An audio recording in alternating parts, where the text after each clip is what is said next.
La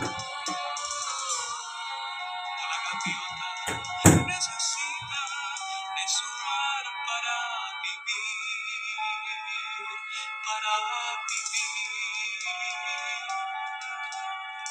Necesito de ti.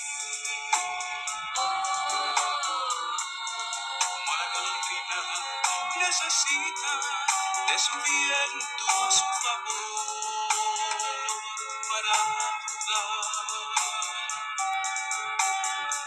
Necesito de ti. Como el labrador espera la lluvia para vivir, para vivir. Necesito de ti para caminar en este mundo de maldad.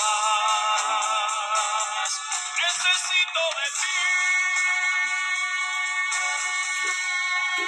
para vencer toda obra de Satanás. Necesito de ti terminar mi carrera, porque al final nos espera la corona para ti y para mí.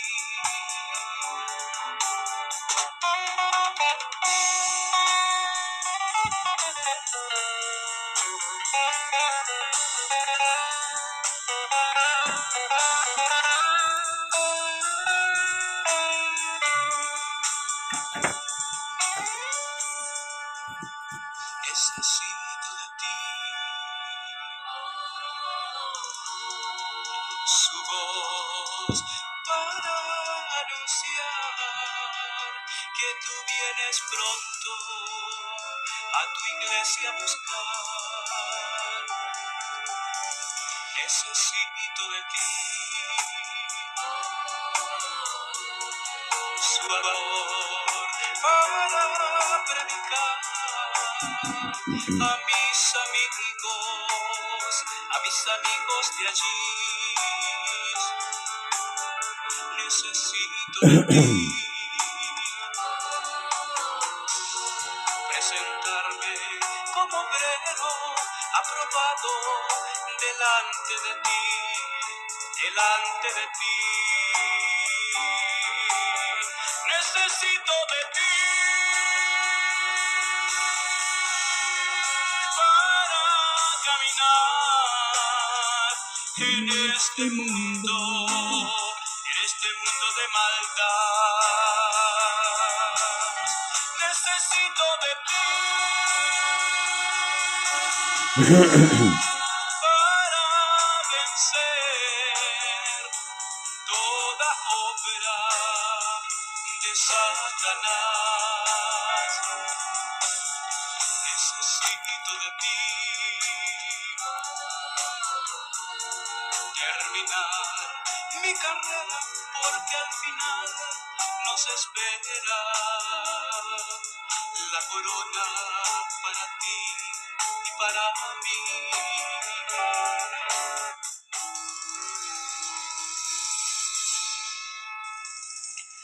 Necesito de ti. Bendito sea nuestro Dios, amén. Ciertamente necesitamos cada día de nuestro Dios y Salvador Jesús. Bendecimos el nombre de nuestro Dios, le saludamos en el nombre del Señor Jesús, saludamos a nuestra hermana María Magdalena Sáez, y a nuestra hermana Laura Sáez del lugar de Semillero, en Chile, amén. También a nuestra hermana Milda Torres Muñoz del lugar de Cuba. Dios le bendiga a cada una de ustedes por estar en la sintonía en esta mañana de nuestro programa Conversando las Escrituras. Amén. A todos los que se conectan de lunes a sábado para invocar el nombre de Jesús muy temprano por la mañana. El día de ayer concluimos el capítulo, o sea, la primera parte del capítulo 10. Concluimos el verso 21 y vamos a leer en el nombre de Jesús. Saludamos también a nuestra hermana Elizabeth Sáez, de Semillero también, de la séptima región. Dios bendiga a todos los hermanos de la séptima región que despiertan muy temprano, amén, para buscar la presencia de nuestro Dios, y a todos los hermanos en todas partes del mundo que en su necesidad, en su anhelo, están siempre buscando la presencia del Señor. Amén. Así que Dios bendiga a nuestra hermana Elizabeth Sáez, hija, y también a Elizabeth Sáez, madre, a su esposo, mi hermano Candia, a mi hermana Betty también, y a todos los hermanos Sáez, a toda la familia, amén, Sáez, del lugar semillero, y a todos los hermanos que de corazón sincero invocan este nombre glorioso. Amén. Bien, el capítulo 10, verso 21 concluye, decían otros, estas palabras no son de endemoniado. ¿Puede acaso el demonio abrir los ojos a los ciegos? Esta es la controversia que había, ¿cierto? Sobre quién era Jesús. Eh,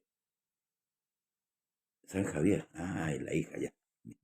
Gracias por aclararme, de San Javier, amén, es la hija de mi hermana Elisa. Dios le bendiga igualmente, amén.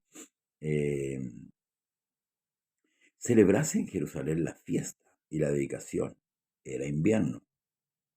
Y Jesús andaba en el templo por el pórtico de Salomón. Y le rodearon los judíos y le dijeron: ¿hasta cuándo nos turbas el alma? Si tú eres el Cristo, dínoslo abiertamente. Jesús respondió: os lo he dicho, y no creéis. Las obras que yo hago en nombre de mi Padre, ellas dan testimonio de mí. Pero vosotros no creéis porque no sois de mis ovejas. Como os he dicho, mis ovejas oyen mi voz, y yo las conozco y me siguen, y yo les doy vida eterna, y no perecerán jamás, ni nadie las arrebatará de mi mano, nadie las arrebatará de mi mano. Mi Padre que me las dio es mayor que todos, y nadie las puede arrebatar de la mano de mi Padre.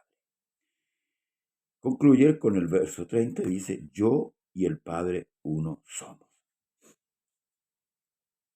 Aquí está la razón, hermanos amados, por qué este puñado de judíos, o este grupo de judíos, no creía en Jesús, pese a que Jesús había mostrado, ¿verdad?, a través de las señales y las obras que él hacía, ciertamente que él era el Mesías, el que ellos esperaban.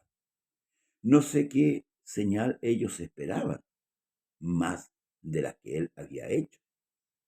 Juan advierte muy poco con respecto a las señales o los milagros, los prodigios que el Señor hacía, pero destaca, como siempre he dicho, 3 milagros fundamentales que daban testimonio, ¿cierto?, real, de que él sí era el que había de venir, Dios manifestado en carne. Vimos el primer milagro, que fue la conversión del agua en vino, y esto se divulgó en Caná de Galilea.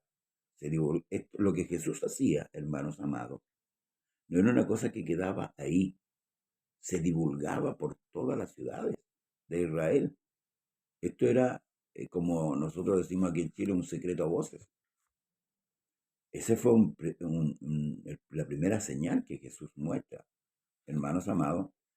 Y luego la segunda señal, que también la vimos, ¿cierto?, que la pasamos ya en el capítulo 9, de la sanidad de este ciego de nacimiento, donde pese, hermanos amados, a la edad que ya él tenía, Jesús hace este milagro y este hombre recibe la vista.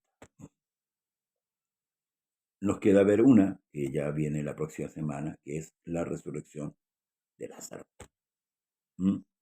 Vamos a quedar acá con estas dos señales. La Escritura nos dice, de acuerdo a la ley, dos testigos contra toda verdad. Y por eso hago mención de estas dos señales grandes que Jesús hace, que atestiguaban que Él era el Mesías. Él no tenía para qué, hermano, andar diciendo yo soy el Mesías, yo soy el... No, no.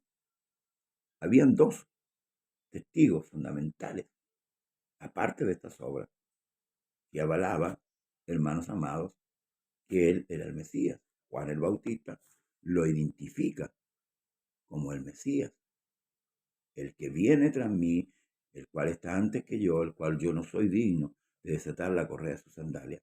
Este os bautizará con Espíritu Santo. Lo atestigo, Juan. Y lo atestigo también las obras que él hacía. Pero aquí está la razón, y nosotros debemos poner mucha atención en esto y tomar con mucha madurez lo que Jesús está diciendo.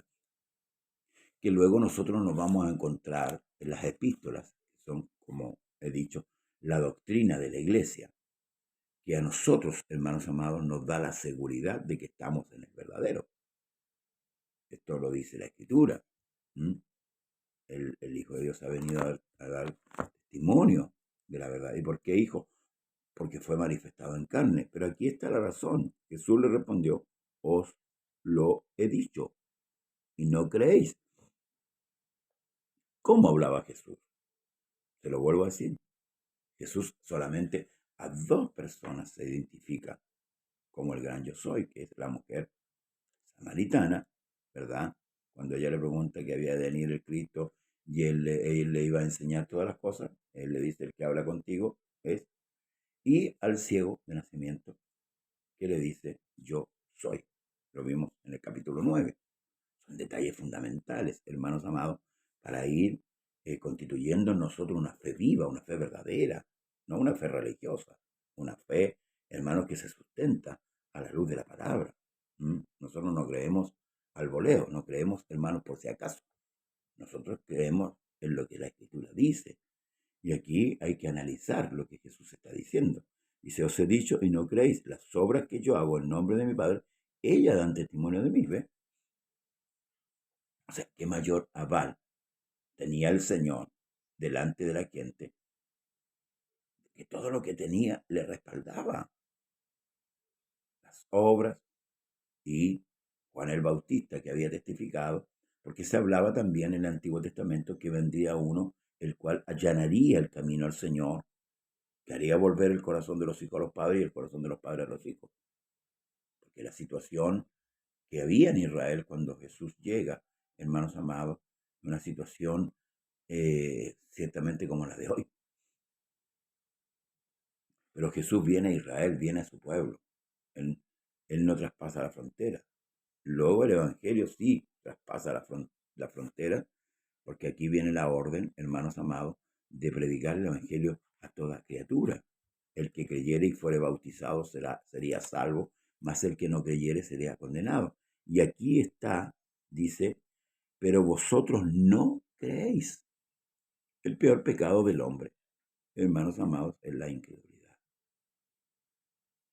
Ahora Él les dice abiertamente, ahora, ¿por qué Jesús les dice a ellos abiertamente? Porque Jesús conoce el corazón del hombre. Hay muchos que se acercan a Dios, no creyendo, no creyendo. Se acercan con una necesidad material. Y una vez recibida esa necesidad material, lo vimos en el capítulo 6, se crean falsas expectativas de Dios. Por eso que hoy día abundan las religiones. Y estos que hablan, ¿cierto?, del Evangelio de la prosperidad y cosas que no están en la Escritura. Es como el Señor dice, que divagan, ¿cierto?, en cosas que ni siquiera ellos saben ni entienden, hermanos amados. Cuando uno tiene fiebre, tiene conmovisiones, es una cosa así similar. Y por eso decía que nuestra fe está sustentada en la Escritura. La razón es porque no creíais. Ahora, ¿por qué no creían? Lo había dicho el Señor antes.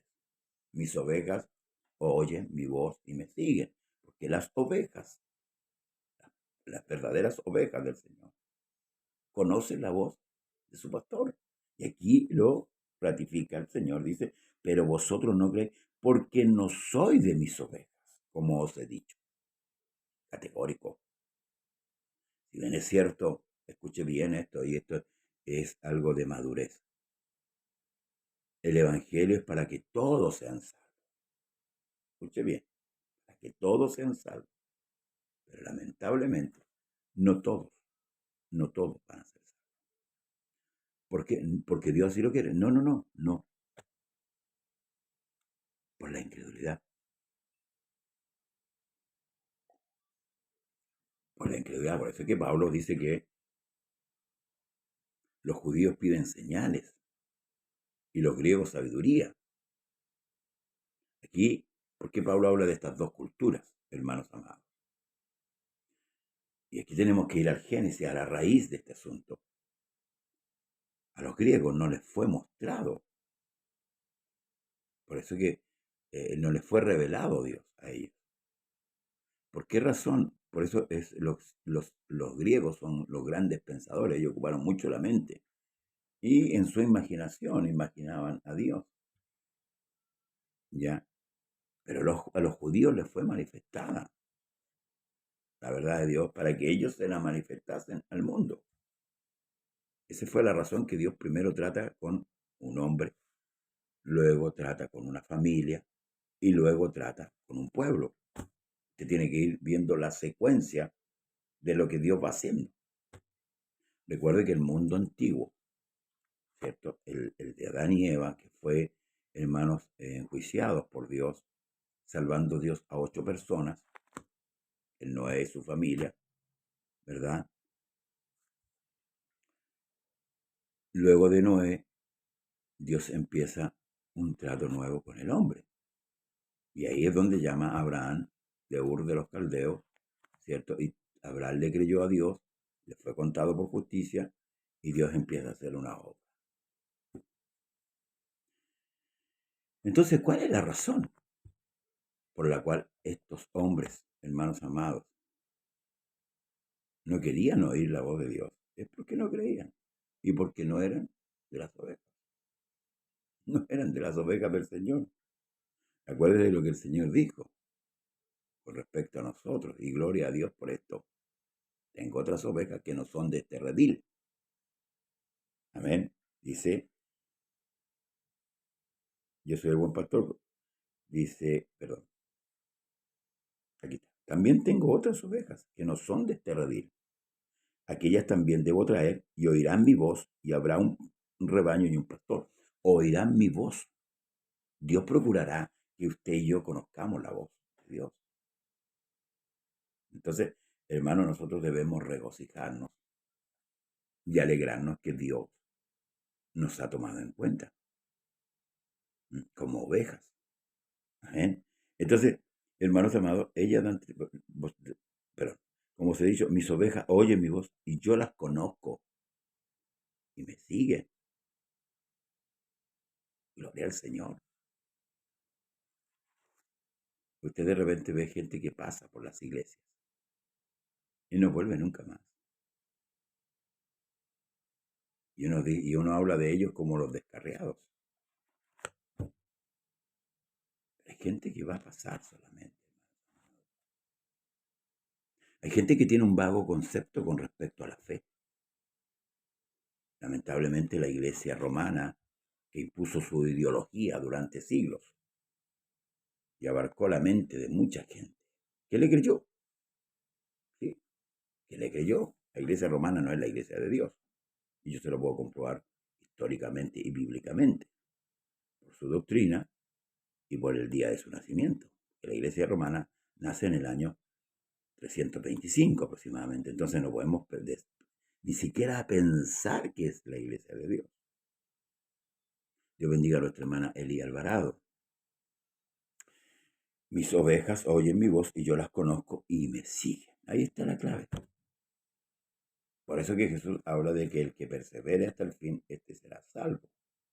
el que es oveja de Dios va a atender la voz de su pastor, le va a creer a su pastor, que es Jesús. Luego Jesús habla y dice, mi Padre que me las dio, perdón, y yo les doy vida eterna.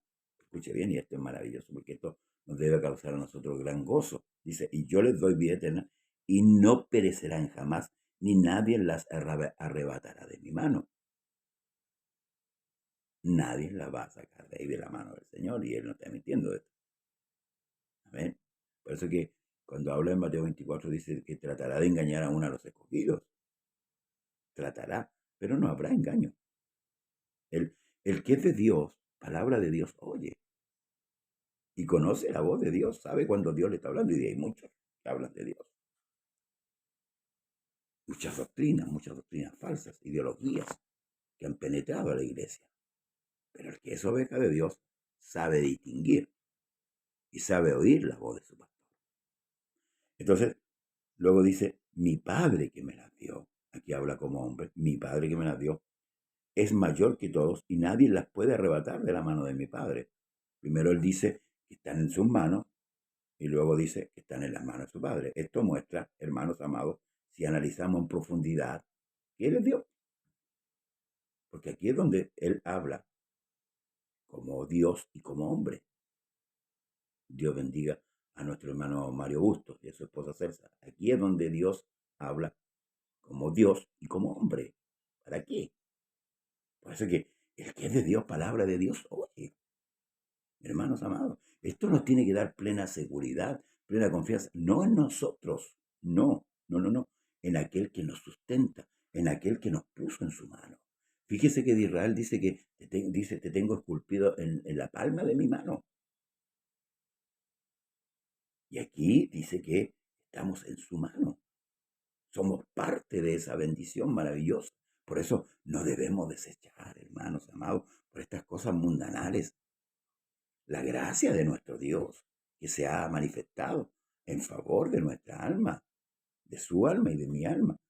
Es ilógico que usted rechace, como rechazaron estos hombres, hermanos amados, esto tan maravilloso. No, lo rodearon y le dijeron, ¿hasta cuándo nos turba el alma? Vino abiertamente si tú eres el Cristo.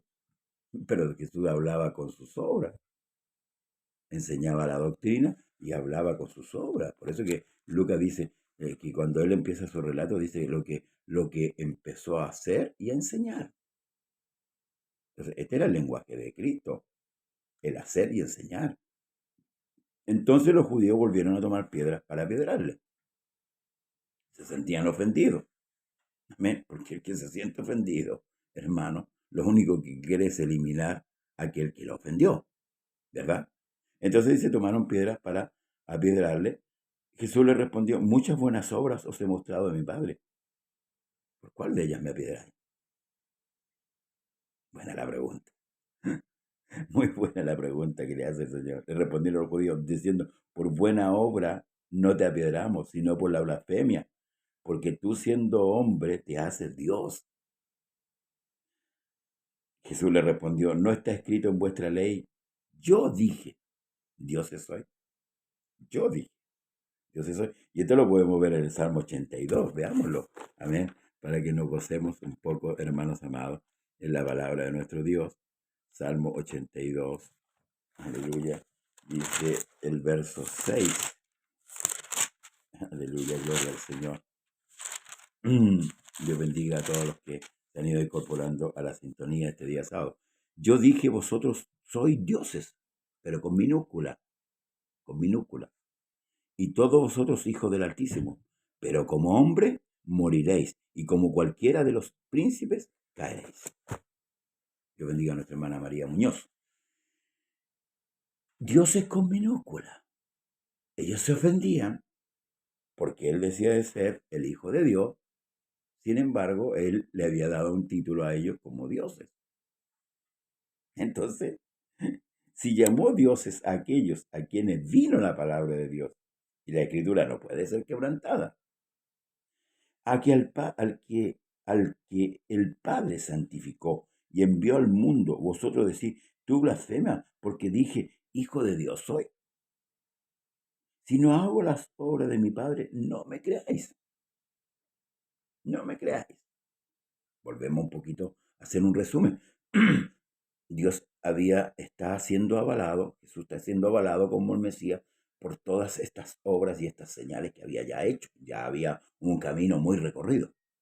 Amén. Había un camino muy recorrido. Mas si la hago, aunque no me creáis a mí, escuche bien, creed a las obras para que conozcáis y creáis que el Padre está en mí y yo en el Padre, no con, no dice con, dice en él. El Padre está en mí y yo en el Padre. Aquí no está hablando de dos personas diferentes. Aquí está hablando de un mismo ser. Que Juan dice que se hizo carne, que habitó entre nosotros y que vimos su gloria, gloria como. El cómo es un simil, es algo similar. Entonces, cuando dice que el Espíritu Santo descendió en forma corporal como paloma, no es que descendió una paloma, como muchos hermanos amados hoy día rinden culto a la paloma y ponen paloma en sus templos, representando al Espíritu Santo, porque hay un mal entendimiento. Amén. Entonces dice, procuraron otra vez prenderle, pero él se le escapó de sus manos y se fue de nuevo al otro lado del Jordán, al lugar donde primero había estado bautizando Juan, y se quedó allí. ¿Por qué se fue y no se quedó? Ya había confrontado a sus enemigos, ya les había dicho lo que tenía que decirle, y no era el tiempo todavía en que él iba a morir. Además que él no iba a morir apiedrado, estaba determinado a otra muerte. Y muchos venían a él y decían, Juan a la verdad ninguna señal hizo, pero todo lo que Juan dijo de éste era verdad. Y muchos creyeron en él allí. Y quiero destacar un poquito, hermanos amados, estos dos últimos o tres últimos versículos que nos dan que pensar. ¿Sabe qué importante? Estos hombres ciertamente meditaron y pensaron, razonaron, dijeron Juan, dice, y muchos venían a él y decían, mire, escuche, Juan a la verdad ninguna señal hizo, porque Juan no hizo ninguna señal. Era profeta de Dios, pero no hizo ninguna señal. Pero todo lo que Juan dijo de este era verdad. Qué importante, hermanos, que podamos meditar, razonar, en cierto modo, a la luz de la palabra. El conocimiento con el cual Dios nos ha dotado, la gracia derramada sobre nuestra vida, y meditar qué es lo que estamos haciendo nosotros con esta gracia. Estos hombres se detuvieron y pensaron, analizaron la situación. A la verdad, Juan no hizo ninguna señal. Pero todo lo que Juan dijo de este se cumplió. Era verdad. Debemos meditar, hermanos amados, cada uno, debemos meditar qué es lo que estamos haciendo con lo que Dios nos ha dado. Si estamos viviendo realmente la fe o solamente aparentamos lo que somos. Ser o parecer. Dios demanda ser, porque Él fue, es y será. Su iglesia debe estar a la par con lo que Jesús fue. ¿Cómo estamos? ¿Cómo estoy yo? ¿Cómo está usted? Debemos meditar qué es lo que estamos haciendo, hermanos, con nuestra vida espiritual. ¿Sí? ¿Qué estamos haciendo? Con tanta riqueza, con tanto conocimiento, con tanta sabiduría que Dios nos ha entregado por medio de su gracia bendita, a través de su Espíritu Santo que derramó cuando creímos. ¿Qué está haciendo con su salvación? Hoy día estamos en peligro. Hoy día estamos viviendo tiempos de de vaivenes, hermanos amados, que ha llevado a muchos, a dejar la fe. Sí, a dejar la fe. Por sus negocios, por sus sentimientos, por sus ideologías que han penetrado sus mentes y sus corazones y lo han llevado y lo han arrastrado, ¿cierto?, hasta la orilla. Y ahí están varados, sin moverse. Hermanos, hermanas, nosotros hemos recibido esta gracia de parte de Dios por misericordia. No la pierda. No se pierda esta gran oportunidad. Porque recuerde que la eternidad no tiene fin. Es eternidad. Esta vida es momentánea. No se turbe vuestro corazón, le dijo el Señor a los discípulos. Creer en Dios, crees en Dios, creer en mí también. Eso no se turbe su corazón, ni tampoco tenga miedo de lo que está pasando y de lo que pasará. Manténgase firme, navegando en esta barca, que a veces pareciera que va a naufragar, pero no será así, porque el capitán, el que nos guía, como dijo David, que él nos guiará aún más allá de la muerte. Que el Señor le bendiga. El lunes estamos, con la ayuda del Señor, una vez más en nuestro programa conversando las Escrituras. Hoy día hay culto, pasaje Trieste, Tuquín 1457. Amén. Le esperamos. Y donde haya culto, congréguese. No se olvide. Jesús viene. Amén. Bendiciones. Un gran abrazo. Jesús le bendiga.